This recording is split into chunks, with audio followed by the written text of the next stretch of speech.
Filipino-American Cancer Care now brings you On the Air with FACC, hosted by Josie Moralidad Simon, Emrich Vicente, and Ed Logan. Good evening, America. Magandang gabi, Pilipinas. Welcome sa PHLV Radio On the Air with FACC. Friday na naman, and of course, kasama ko dito sa Virginia ang ating co-founder ng Filipino-American Cancer Care, si Ed Logan, at sa Maryland naman, isa sa mga board of directors natin, si Emrich Vicente. We had a very successful Zumba event last week, Saturday, at mamaya ipapakita natin sa inyo yung mga events namin sa isang amphitheater dito sa Virginia. And before anything else, I would like to greet happy birthday yung ating treasurer ng FACC, si Belle. Belle, happy birthday! Now Ed, good evening. Kumusta ka? Mabuti naman tayo. Good morning sa Pilipinas, ang mga nakikinig, at dito good evening po sa mga nakikinig dito sa Amerika po. Really appreciate again for lending your precious time. I know this October Breast Cancer Awareness Month, every week we feature individuals and really amazing stories. I know I can't wait to hear two amazing stories again tonight. So, Emrich, how about you? Hello. Still good. Zumba? I know. I can still feel the Zumba move and the beats from the weekend. Good evening, America, and good morning, Filipinas, sa inyo pong mga nakikinig at nanonood sa amin sa Pilipinas. And from east to west coast of United States, hello, everyone. And you're listening and you're watching the Filipino-American Cancer Care live with FACC, on the air with FACC. And our goal of the show, just to let you guys know, is to educate as much people as we can about cancer. Give them education, let them know that somebody cares, like FACC, and give them some support, that what we can, to everybody. Mm-hmm. By the way, I would like to take this opportunity na pasalamatan yung mga men and women behind the FACC, yung ating mga board of directors. Wala akong listahan ngayon, but you can help me with this. Pwede ba? Bigyan natin sila ng acknowledgement. And yung ating mga officers, yung mga committee chairman. Like for example, we have Maggie Cabatuando. And then, sino pa ba? Ate Juliet. Help me with this, Emrich. Yep, and we got Emily, Ed, ha? Alice. Dr. Nazarale. Yes. Belinda Salce. Mm-hmm. Ken Mendoza, Beth Mendoza, Florence Mishler, Emmanuel Yes. Welch, and June then Cortez. si Michael Zanjuan na in charge sa registration, and Ate Zenny Viloria. Ate Zenny. Eugene Banyes, Eugene Ibanez. Sino pa? Did you mention Zenaida Deza? Steinhauer? Yeah. And well, Si Ate Villy Dietrich Hall, si Attorney Wari, si Ate Alma Conti, yeah, Tito John, Rocky Brito, John Andrada, Teresa Gak, sino pa ba? Ate Villy Hall. Ate Alma too. Ate Alma Conti. Did you Ate mention Alma Conti. Yes. Yep. Eugene, you've mentioned Eugene already as well. Miti Aquino. Miti. Yeah, Miti Aquino Thomas. Thomas. Rocky Brito, John and Yep. Mhm. Okay. And by the way, sa October 31, we are going to have the virtual bingo. I think I heard some, parang may may isang feedback yata sa kabilang linya. I don't know kung kanino sa atin dito yung may, I can hear something online. Emily, I think yung may background ka yata, if you don't mind turning it off. Okay Turn lang. down the Okay. volume. Yes. Yeah. Okay, now Emrich, or Ed, ikaw yung magpapakilala ng ating unang bisita. Please, Yes. please. We can't wait. It's like really an honor to everybody to introduce to you. A lot of people here in the DMV know one of the legends of our community leaders. By the way, Ed, nakalimutan ko lang. May ano pa pala tayo, may dalawang advisors and board of directors. Yung iba ha, may utang ako pag hindi ko kayo na nag-greet ngayon. Oh, yes. Si Ate Josie Harrison and si Judeline Franco. Ay, si ano din, si oh my God, you see, I forgot. Na mental block na si Emerich. Michael, no, oh my gosh. We'll figure it It'll out come later. to you. Well, we're gonna review everything again later. Yeah. So at least, you know, it's my honor again, as I mentioned. A lot of people call her different, call her Tita Maurice, Ate Maurice, Mao Maurice.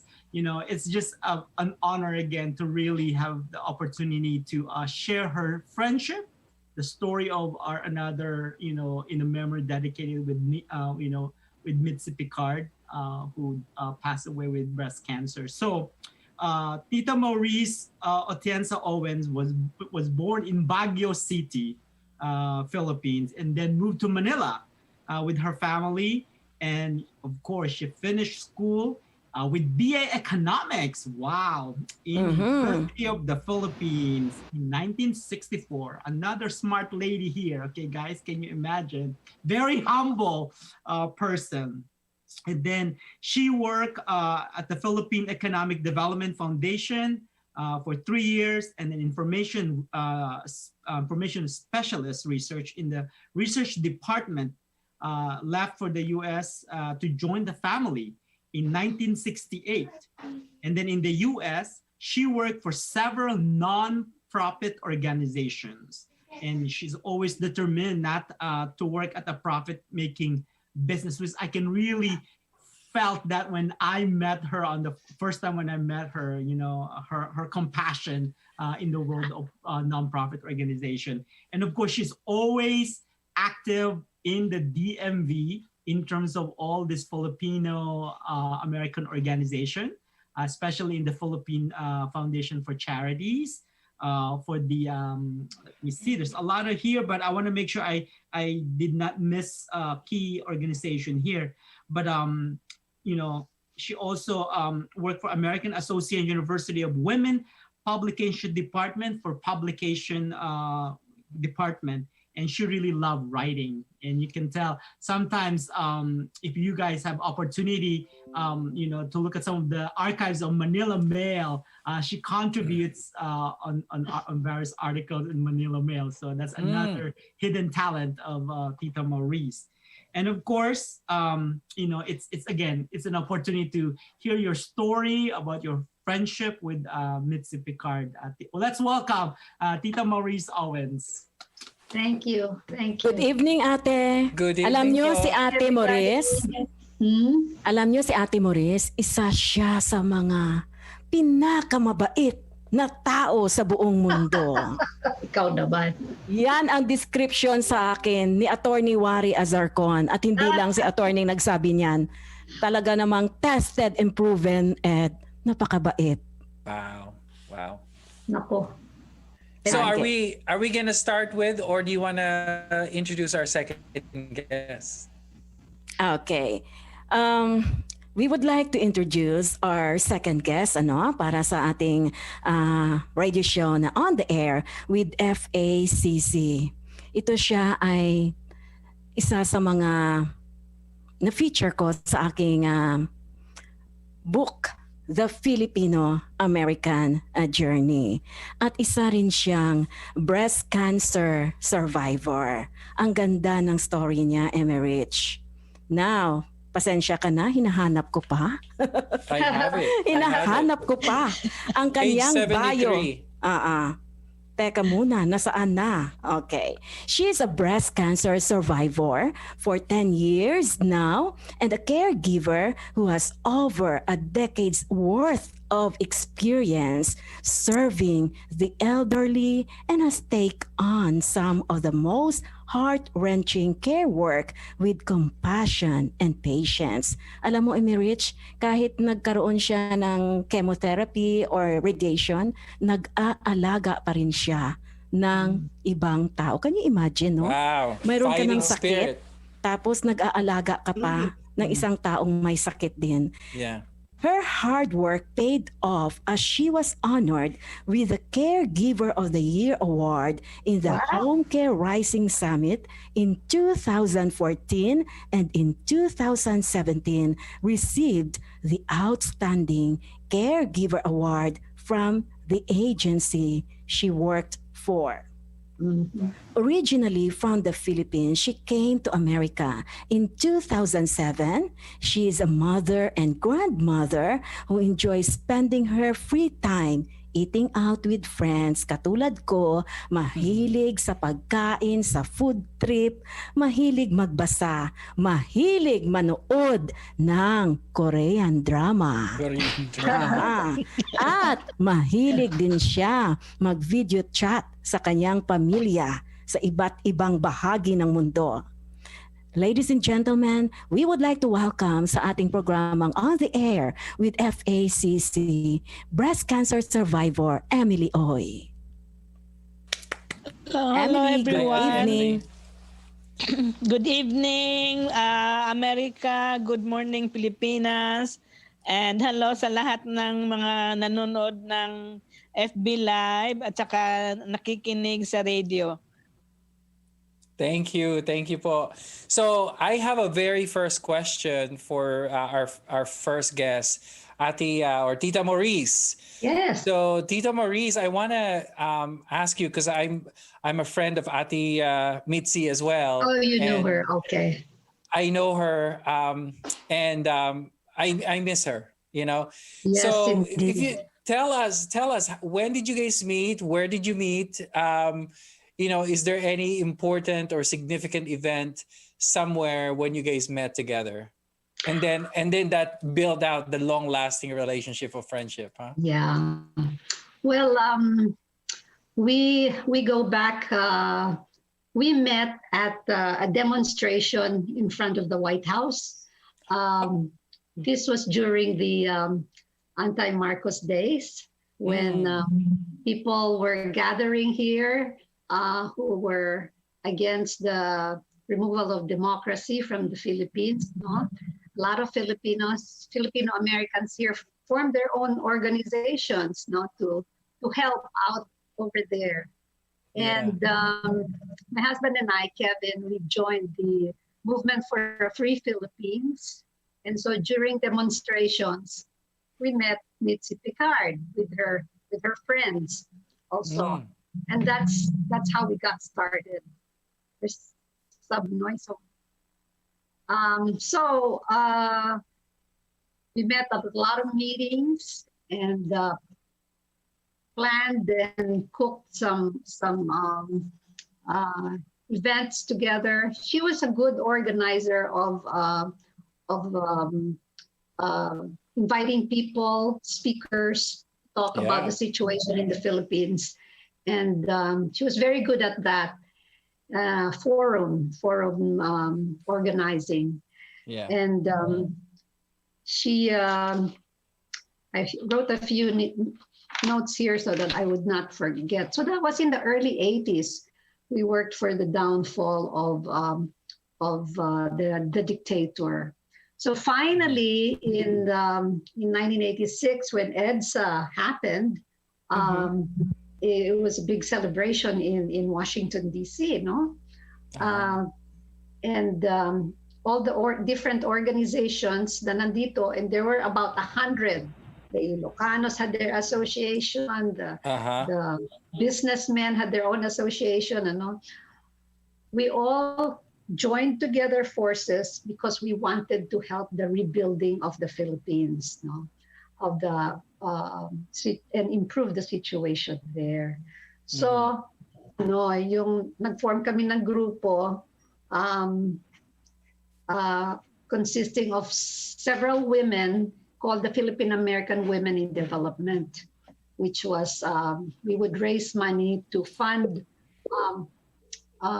women in the Philippines who wanted to create their own small business to help their families. It was very modest. Yeah. As we went on, we we began to learn more about each other, and we found out that we had a lot of common things, like we like to read. And so she joined another organization, the Philippine Arts, Letters, and Media. They would read books and then discuss the books, no? Ganon. And then she also joined because she was very respectful of the veterans. Yeah. Filipino veterans. We joined the organization that helped restore the benefits, congressional benefits, U.S. congressional benefits to the veterans. So that was another one. Let's see. And we also were members of the Philippine Heritage Federation. That had been already around for a long time. And that one promotes Philippine culture and tries to share the Philippine culture with other different diverse groups here para magkakilala naman, ano? Right. By the way, may mga pictures tayo nito, no, ni Ate Mitzi Picard. At ipapakita yan sa atin later ni Johan. Okay, all right. So the Veterans Organization, just to backtrack, it was called the American Coalition for Filipino Veterans. And Mitzi and I were pretty active in that, helping them gain back their recognition. And it also involved receiving money kasi from the government. Yeah. Ate Maris, I just want to cut you off here, no?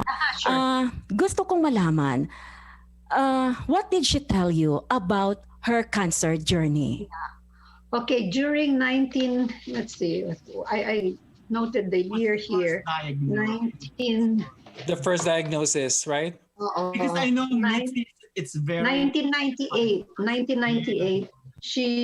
She was working with the Philippine Centennial Foundation, and she didn't feel very well. 1998 yon, ha? So nagpatingin siya, and it was ascertained that she had the beginnings of breast cancer. Ano yun? So early diagnosis?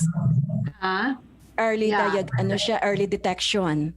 Early detection, well, not so early siguro, because she had to undergo chemo therapy at that time. This was 40 years ago.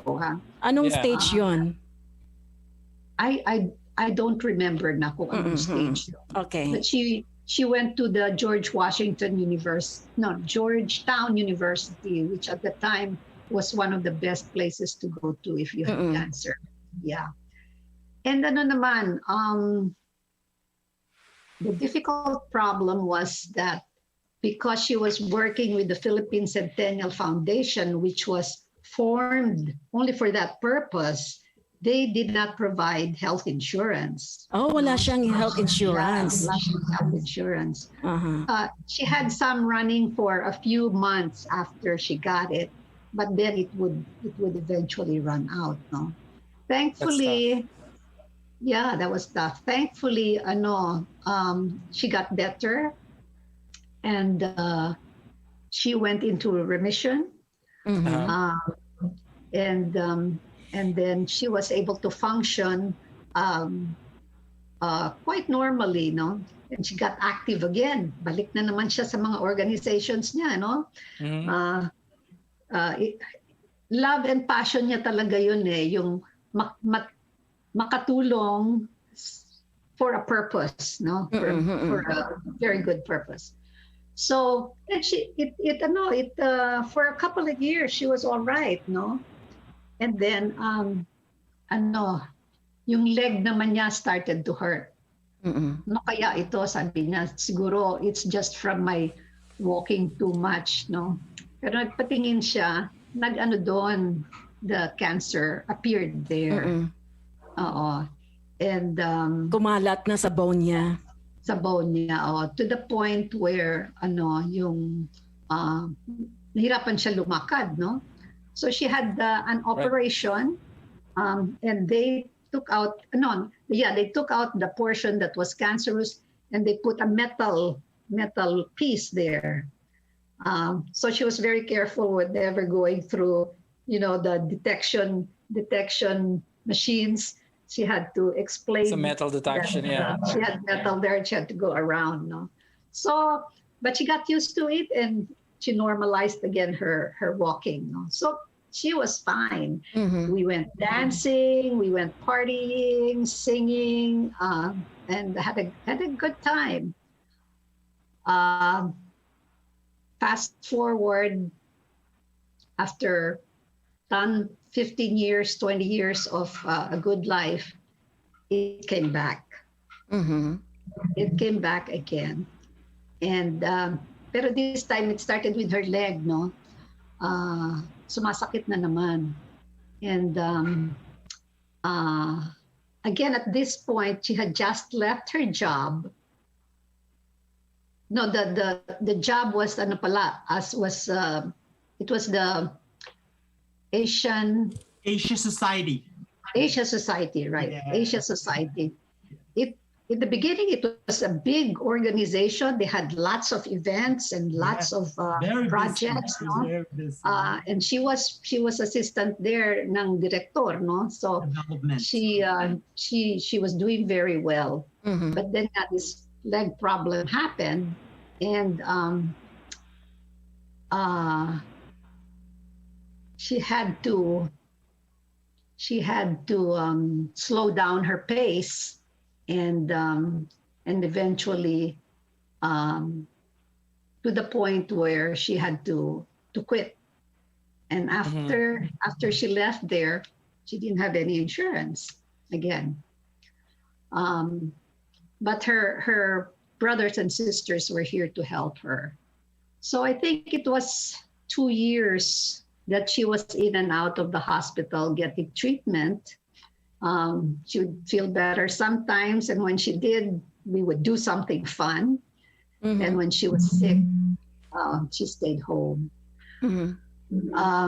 So that gradual build up ba na she was hospitalized for a while, came out after treatment, and she would be good again for a few months until the whole cycle. Sa article sa Manila Mail ni Kuya John Meligrito, ang mga sinabi daw ni Ate Mitzi is that one should have a fighting spirit. Even if you're sick inside, don't look sick outside. Kailangan bongga pa rin. I'm trying to live my life as normal as possible by continuing to work. And once I'm fully recovered, I'll be back in the flow of things, back in action. That is what is so amazing about that woman, is that when she gets to a point that she can bear the pain and she can enjoy an event, she goes to town. Yeah. She'll find a way to get to somewhere, and usually it was the two of us. And the funny thing is, she doesn't drive, so she always has to find a ride. Ako naman, I drive, but I'm so bad with directions. So she was the one who navigated us. I was the one who drove, no? And we would get to the place wherever it was. So she always found time to have fun, time to do good for other people, time to help people, and time to be with her family. And you never heard her really complain. Never heard her really complain. She was always in a positive mood, always thinking of ways to help other people. Yeah. She was just she was an inspiration. Yeah. You came away after sitting with her, you came away feeling good all the time. You were there nung mamatay siya? I was not. John and our other friends were there, but I could not be there. But I was there I was there a lot leading up to that. And I remember you She was- attended my book event, di ba? You remember that at the bistro? yeah, she was very strong and very positive. Mhm. She was just a beautiful person, inside Alam mo, and outside. ito ngayon, no, hawak ko yung message niya sa akin. Ah. July 31, 2019, sabi niya sa akin, "Gwapo kaayo ng nephew mo. Anyways, thinking of you and I should get together before the interview kasi I was planning to interview her. At gusto niya munang magkakilala kami. Sabi niya, as you suggested, meet up for lunch or dinner. Dito nag-dinner kami, no, kasama si Barry. No need to treat me. By the way, KKB is fine," sabi ni Ate Mitzi, no? That way, we'll get to know each other better. As Yeah. I too would like to hear how the big C, kung paano daw yung cancer has hit or affected you. Also, by chatting with one another before interview, will be more comfy and candid with one another during radio interview. Tapos sabi niya, where were you nang kailangan ka namin sa community? Yun talaga ang tanong niya sa akin eh. Yeah. Ang bakit ngayon ka lang nagpakita, Josie? Oo. Yeah, she was always ready to help the veterans, the sick, the kids who needed help. She was just such a wonderful person, and she was beautiful in the first place, right? But she's never been married, right? Never been married, had boyfriends, and but there was not the chosen one, sabi niya ganon. Pero tinutukso natin siya sa kay sa embassy official, Patrick. kay Patrick. Yes. Patrick Chua Soto. Okay. They would have made a nice pair, wouldn't Well, they? because they're always in the same spot, wherever. Well, I told them the first time that I met Ati Mitzi was at the PACC when I became a treasurer. This is Okay. 2014, Filipino-American Chamber. And because she was one of the first presidents of the chamber. I was so glad that I had a chance to give her a recognition award when our first year that Rene was our president, Rene Calandria, and then I was the treasurer. We did a gala for the anniversary of the chamber, and we gave the past presidents awards. And she stayed as an advisor. I mean, she's amazing woman, and yeah, you're right about her connecting the cultural too. She likes to, like, Emmy Rich, you have a lot of friends from the Latino community. Okay, you connect. No, it's really nice. And she was the only president of PACC that was not a business person.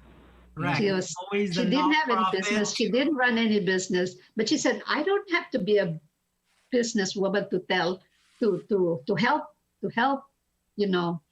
with programs that would benefit the business person. So yun ang claim to fame niya. Never a businesswoman, but she was president of PACC. And she was sought after all the time by everybody because she was such a darling member or officer of. And she has a very good sense of humor. Yes. Yeah. Very approachable, the personality, likable. You'll feel right away. And she studied at the international school in the Philippines, right? Sinabi niya sa akin, alam mo, Joseph, kaklase ko si Paps Fernandez. Sino ba yun? Mga artista daw sa Pilipinas. And she wants to learn different languages or dialects in the Philippines. Yeah. She was one of a kind. She was wonderful. And I really dearly miss her. And we all do. Yes, I really miss her too. Kasi naalala ko yung dinner natin, ate, no? With Patrick, with everyone at the house of Sunny Busa. to the very end talaga nagpapatawa yan, or has a nice thing to say about you before you leave, you know. Always upbeat,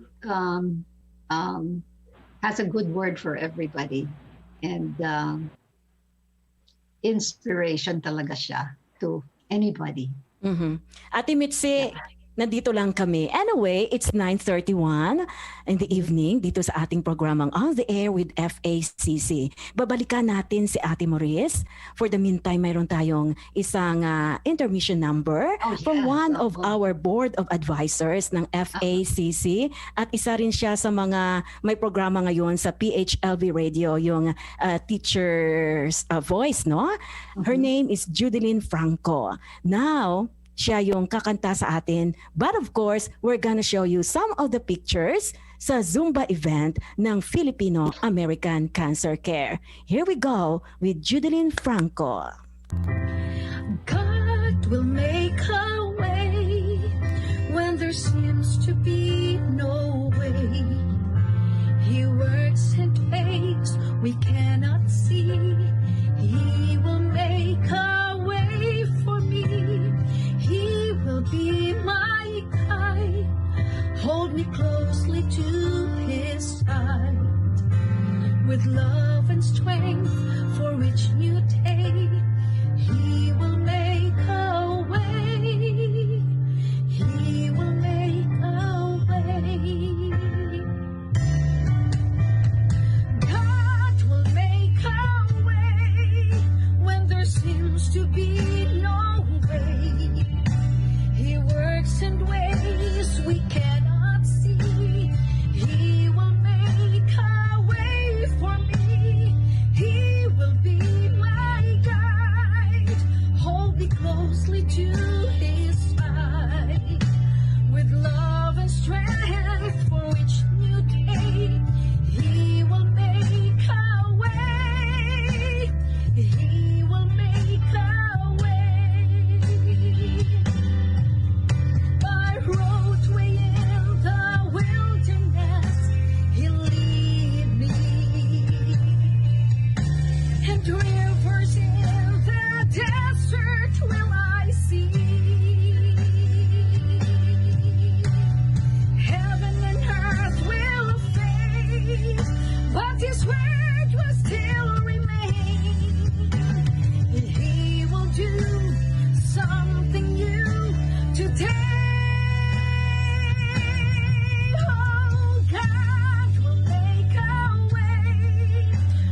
Seems to be no way.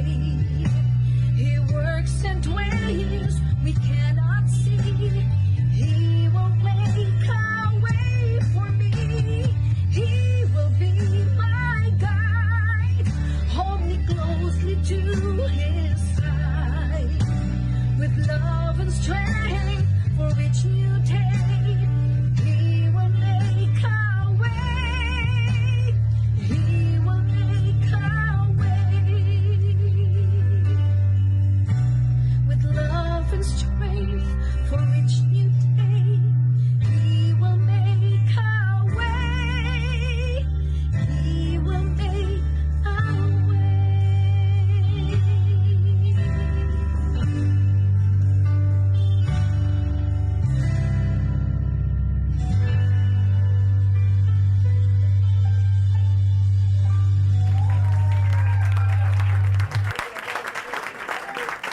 Again, we would like to thank yung mga Zumba instructors natin, si Tanya Knuckles, yung anak ni Ate Maurice, no? I think nakita ko rin kanina doon sa mga pictures. And then, yung ating mga officers, nakalimutan kong pasalamatan si Ray Dacul at saka si Mr. Nocerali. Alam niyo ba, may nangyari kay Bell last Saturday, but they were there talaga na tumulong para sa atin. Now, we have our second guest or interviewee. Stay ka lang sa amin, Ate Maurice, ha? And Sure. pag-uusapan natin uli si Ate Mitzi. We have Emily Oy. Okay, Ed, would you like to ask some questions kay Emily? Yes. Well, I know, Mom Emily, when I saw your story, because I'm just blessed as well that Josie, featured and shared my cancer journey when I was, reading page by page.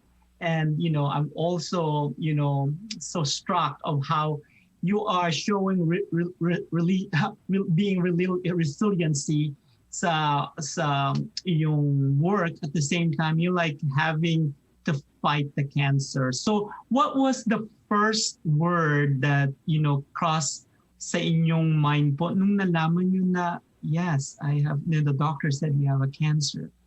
I know it's 10 years ago, but sometimes that is a most important milestone in your life.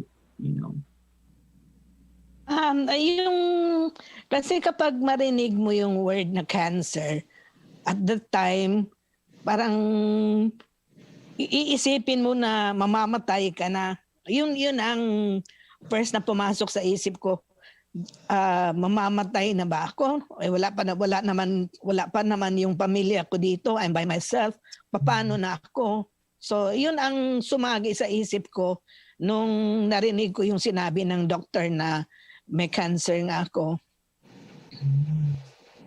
And then I know living here, but in California, being a caregiver, I know it's hard for a person already doing chemo treatment and then working, and really the financial aspect of that. What are the support system that you had when you went through with your cancer journey? That if you can share those lessons learned to our listeners, that would be great po.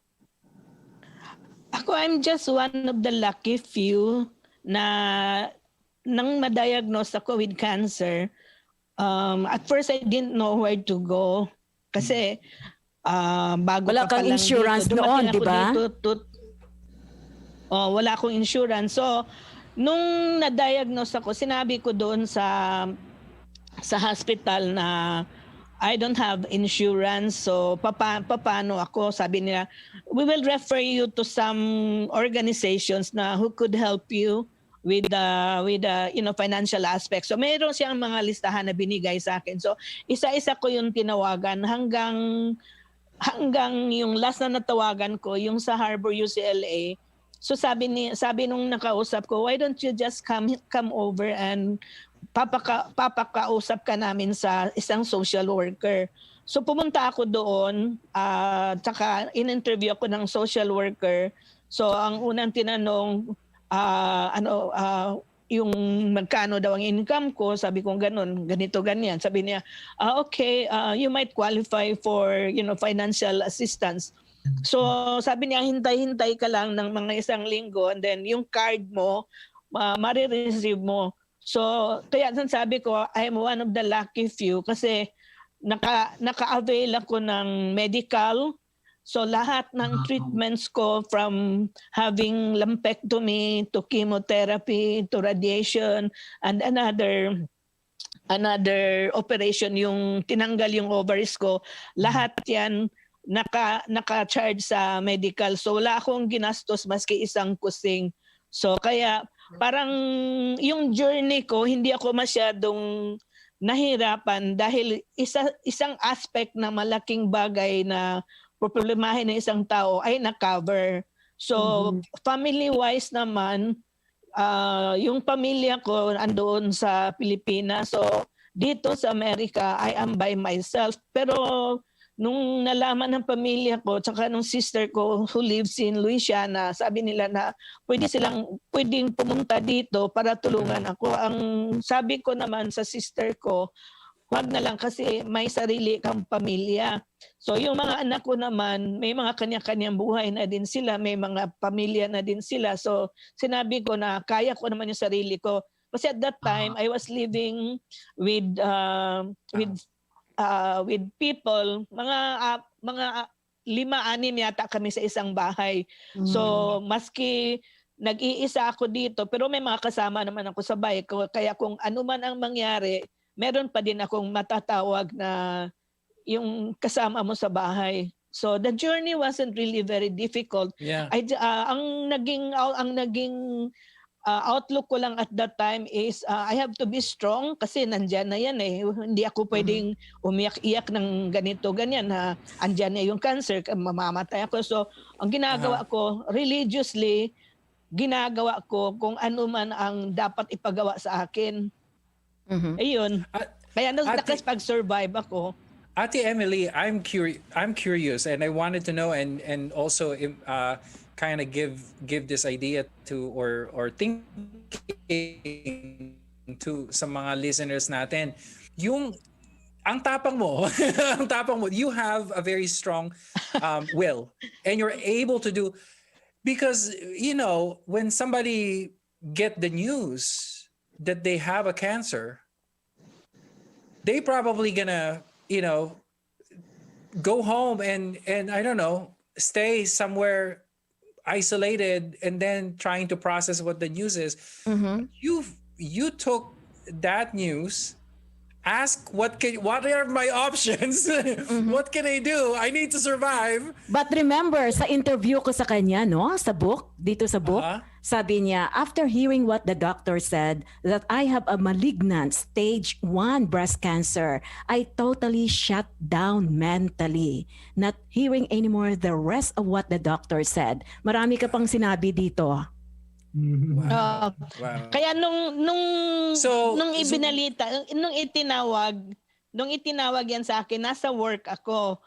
Kaya nung pagkasabi na you have stage 1 breast cancer, yun, yung kapag makarinig ka ng isang very shocking news, It's just yung noise. nagme-mental Right. shutdown ka.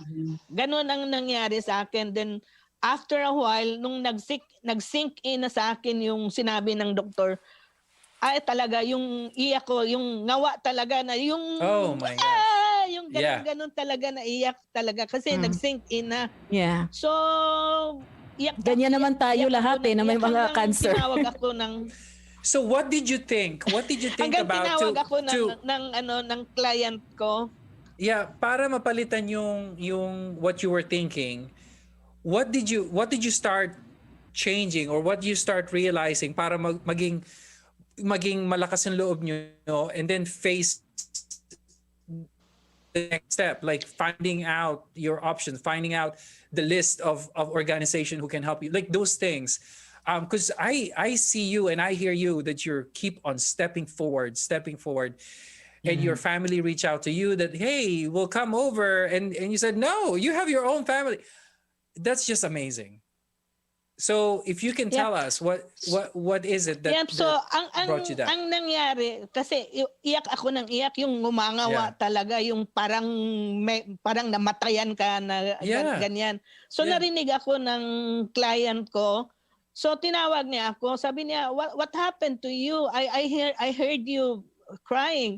So sinabi ko sa kanya na I just got very bad news that I was diagnosed with breast cancer. Kaya sabi ko doon sa alaga ko na ang problema ko is wala akong pamilya dito, wala akong pera. Yeah. Yung mga ganun, sinong mag-aalaga sa akin?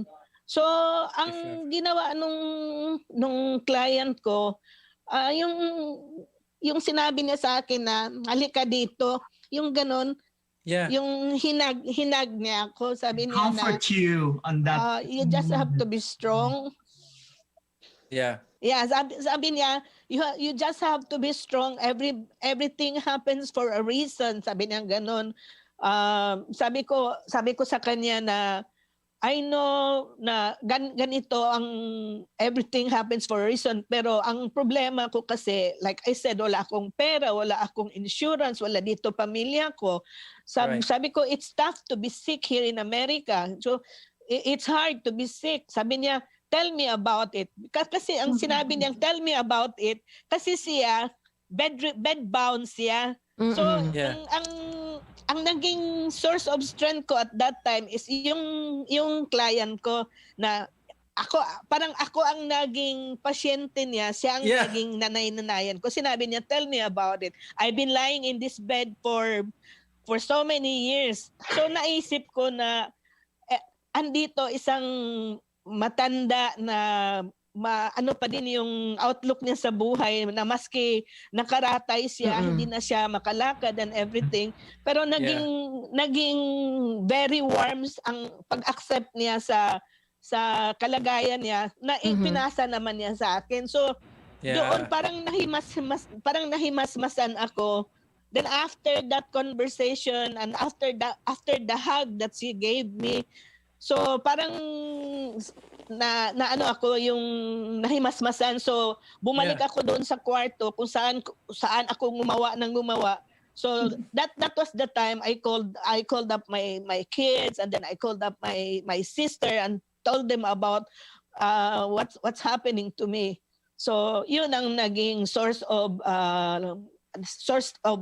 parang Strength. source ng lakas ko kung paano Yeah. ako how to keep on going. And that's really important, don't you think? I mean, you know, I know a lot of people that survive cancer and others are still fighting. And I think that's very important. You know, when you see them, you ask how they're doing, and if they tell you the truth, instead of, you know, making those faces or whatever, give them a hug or you know, tell them that you're there for them. I think it's just very important. And you know what, Emerich, alam mo kung may sakit ka na cancer, you will learn how to be humble.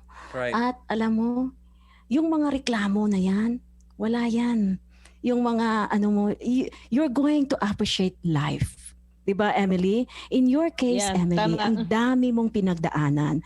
To be honest with you, you know, nakausap ko si Emily sa radio, sa book na to. Yeah. At marami siyang pinagdaanan sa Pilipinas na sabi mo nga, 'di ba?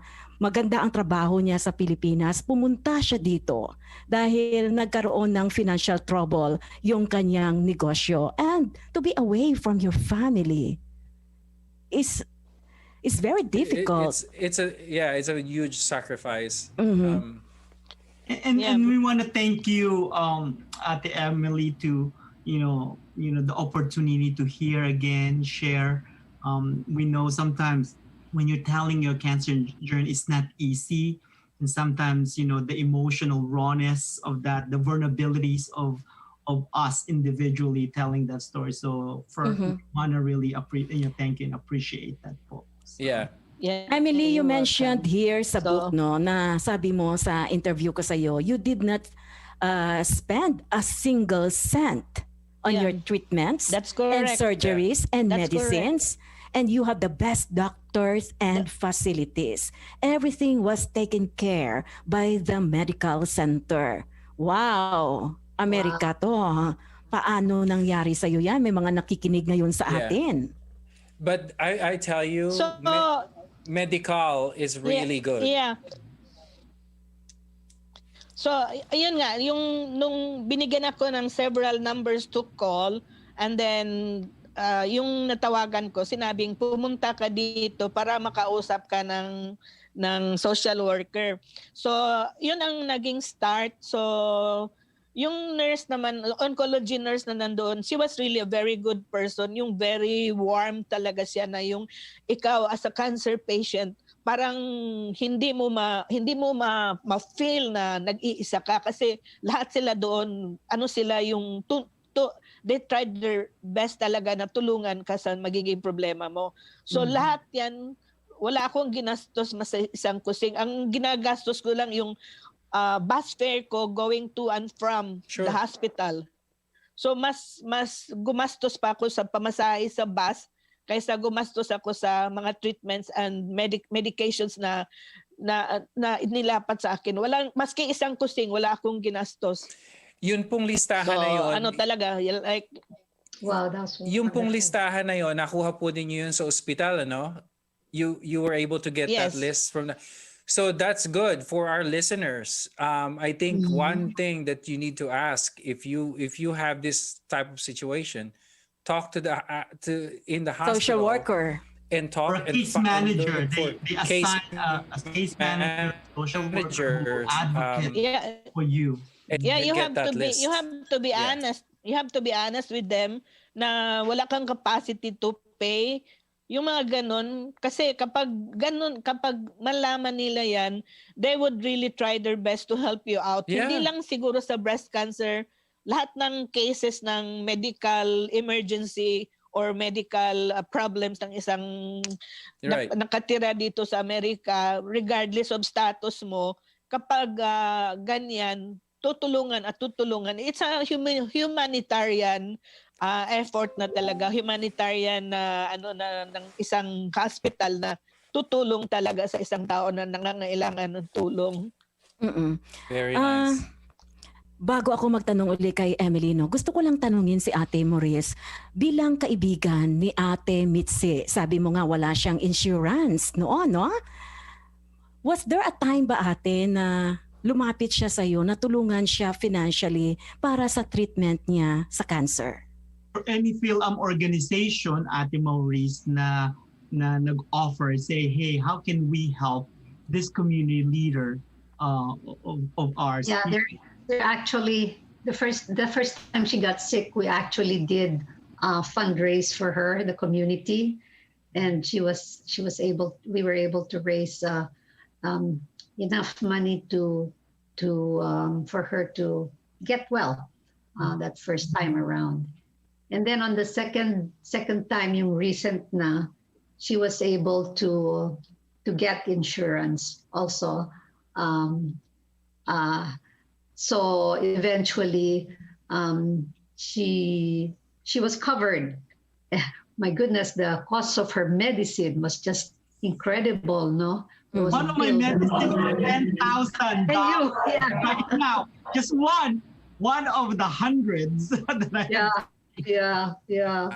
Wow. So there were people who came to her help on both occasions. The first time she got struck with it, and then when it came back to Mulong, and she was able to get also insurance like you were, ate. Now going back to Emily, sabi mo, Emily, sa interview ko sa iyo dito sa book, had this cancer happened in the Philippines, I would be very worried where to get the money for my treatments. Also, I was in good health despite having a cancer. Can you tell us more about this? Yeah, kasi kaya ako pumunta dito dahil nagkaroon ako ng financial difficulty, di ba? So, pag cancer patient ka and then you are undergoing treatments, it would really cost you money. Maybe $1 million. So saan ko, ₱1 million, saan ko naman kukunin yung panggastos ko sa treatment ko kung nagkaroon ako ng financial difficulty? Kaya yung magpapatong-patong na yung magiging problema mo sa pera. Kaya ang sabi ko sa sarili ko, it's really a blessing in disguise na nag-decide ako na pumunta dito ng Amerika at dito ako nag-diagnose na nagkaroon ng breast cancer, because otherwise kung nasa Pilipinas ako, malaking problema yun. Although meron namang makakatulong like parents ko, in-laws ko, mga kapatid ko, pero iba yung ayaw mong, yung sa akin kasi ayaw kong mag-impose sa ibang tao, magiging problema ko. Yung mga ganun. Kaya laking pasasalamat ko na nangyari yan dito sa Amerika. So it's under, yung program pala na nakuha ko is a breast and cervical cancer treatment program. So medical under siya sa breast and cervical cancer treatment program. So yun ang program na nakuha ko. And you're so lucky. Now, ano yung mga natutunan mo sa cancer journey mo ngayon? Yun lang, kailangan i-value mo yung life mo. So, tsaka huwag kang maging bitter sa kung ano mang mga pagsubok ang darating sa iyo. You have to be strong, and then kailangan maging strong din ang faith mo sa Lord, kasi parati nating sinasabi na lahat ng mga lahat ng mga dumarating na problema sa buhay natin ay pagsubok lang yan. So, kailangan mong maging matatag, kasi paano mo haharapin yung mga darating pa mga pagsubok kung sa first onset pa lang ng problema na darating sa iyo, bagsak ka na. So like ako lang mag-isa dito, kaya ang sa isip ko, kailangan kong maging matatag para sa sarili ko. Kasi wala akong pwedeng asahan dito, although nandiyan ang pamilya mo, nandiyan yung kaibigan mo, and then yung mga colleagues mo sa sa non-profit organization kung saan ako member. Pero iba talaga kapag ikaw mismo ang gagawa at gagawa ng paraan para mabuhay ka, para maging ano ba yung maka-move forward ka. Kasi kung hindi mo gagawin yan, sinong gagawa para sa'yo? Tsaka kapag nagawa mo yan, maging parang malaking fulfillment na din sa sarili ko na kaya ko pala na ganito, ganyan. Tsaka dahil sa nangyari sa akin, marami akong mga kakilalang caregiver din na, Emily, paano mo ba ginawa yan? Paano ka nagkaroon ng medical? Tulungan mo naman ako. So dahil sa experience ko, marami akong natulungan kung paano, how to go about getting medical or getting financial assistance from the government. Very good. So nakakatulong din ako in a way. Which means that anything is possible in America. Very Now, good. lastly na lang, we have 4 minutes, no? Para kay Ate Maurice. Ate Maurice, may mga last words ba na iniwan sa'yo si Ate Mitzi bago siya namatay? May mga sinabi ba siya na talagang tumatak sa isip mo? Well, she said to always be positive because things will turn for the better, and it did many times over for her, no. And then she said, make the best use of your time. Think about how you spend your time. There are things that you can let go and things that you have to do, but weigh them in so you get to do most of them, and love your friends as much as they love you. Sabi niya, they are most precious asset. Sabi niya. Yeah, tama. So, and it was, everybody loved Mitzi talaga because of all the things that she had done for them and together. So miss na namin siya talaga. We are really missing somebody who is a wonderful person and a wonderful member of our community. Thank you so much, Ate Maurice and Emily. Maraming salamat, for sharing your story with us. And Ed, thank you din. And then Emerich, may 2 minutes ka pa or 1 minute na lang. 1 minute. 1 minute, no? Pagagalitan tayo ni Johan. I know. We should just say goodbye. We don't have any time. We don't have... next time. Mayroon pa, Emerich. May 2 minutes pa. Oh, show a Okay. picture of Mitzi So for this is- everybody. Can we show a this is- picture of Mitzi? Yeah. This is for Johan, everybody. you don't mind showing the picture of Mitzi Picard again? I remember Oh, so I must have well missed that. the day that you came Ayan, into si Ate my Mitzi. life. You asked for my name. You had the most beautiful smile. My life start to change. I wake up each day feeling alright with you right by my side. Makes me feel things will work out just fine. How did you know I needed someone like you in my life? That there's an empty space in my heart. You came at the right time in my life.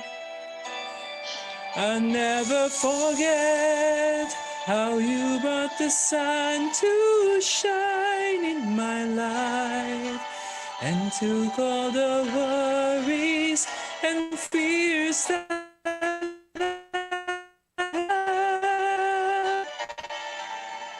I guess what I'm really trying to say, it's not every day that someone like you comes my way. No words can express how much I love you.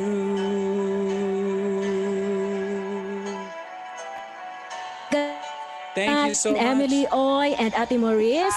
And we will see you again sa ating mga followers, viewers, and listeners. We're gonna see you again next week. And please support us.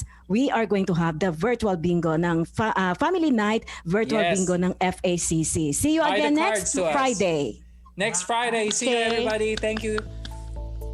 Thank you, Johan. Thank you. Thank you, Thank you Johan. for